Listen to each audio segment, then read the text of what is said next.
ayun na, magandang umaga po sa ating lahat mga kaparm. Meron po tayong bibisitahing property. Ito po yung nasa likod ko, ano. Yan. Yan po. Yan. Yan po mismong property mga kaparm. Tara mga kaparm, bisitahin po natin yung mismong property para malaman po natin kung ano po yung mga details po na itong property. Tara po. Pakapantayan mo dito. Dito udong pantayan yan din. Opo. So ayan na mga kaparm. Bali ang mismong property po ay paakyat.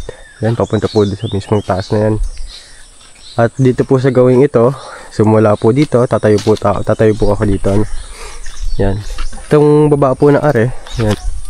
Papunta po doon. Ayan po yung kapantayan na po, no? Bali ito lang po yung medyo may angat, pataas. Yan po. Pero hindi naman po ganun kataas ang akyatin. Kaya naman po siyang akyatin kung lalakarin, no? Ayan. Bali dun po sa mismong taas po ay dun po magkakaroon mismo ng daan. Sa taas po mismo. Diyan po ang magkakaroon mismo ng daan.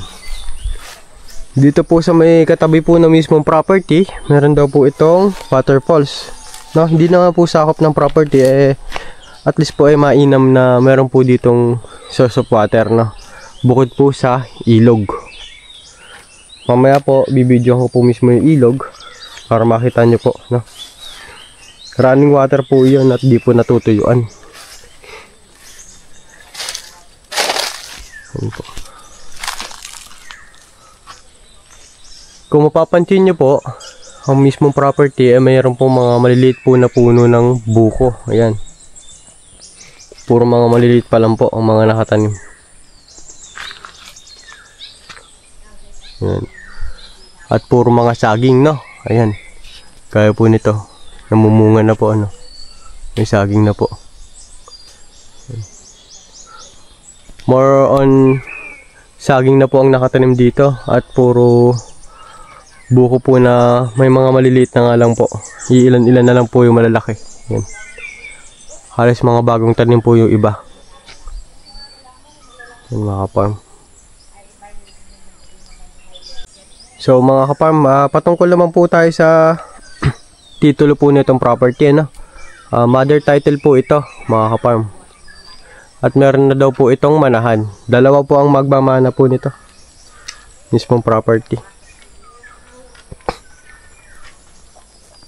Wala naman po tayo magiging problema sa amilyar dahil palagi naman daw po nababayaran ng amilyar po nito ng property, no?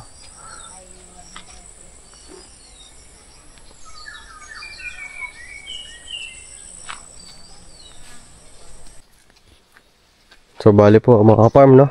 Ito po yung mismo source of water ng property. Yan po, ano? Napakalinaw po ng tubig. Yan. Yan po. Yan po yung mismong source of water ng property. Yung ilog. Hindi po ito natutuyuan, na. Sadyang ganito lang po itong ilog na to. Medyo may kababawan lang po. Pero pagka tagulan po, ito po yung nataas. Yan po. Pakalinaw po.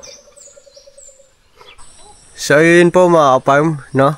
Sa mga gusto pong mag-inquire, sa lahat po ng gustong mag-parserve ng ocular visit po sa amin, no? Tawag na lang po kayo sa number na may kita nyo po sa inyong screen. Kontakin nyo na po kami dyan para po sa mga karagdagang pong impormasyon na gusto nyo pong malaman para sa property po na ito. Ayan. Ayan, ilalagay ko po mismo sa harap ng screen, no? Para makita nyo po yung number po ng opisina po namin, no?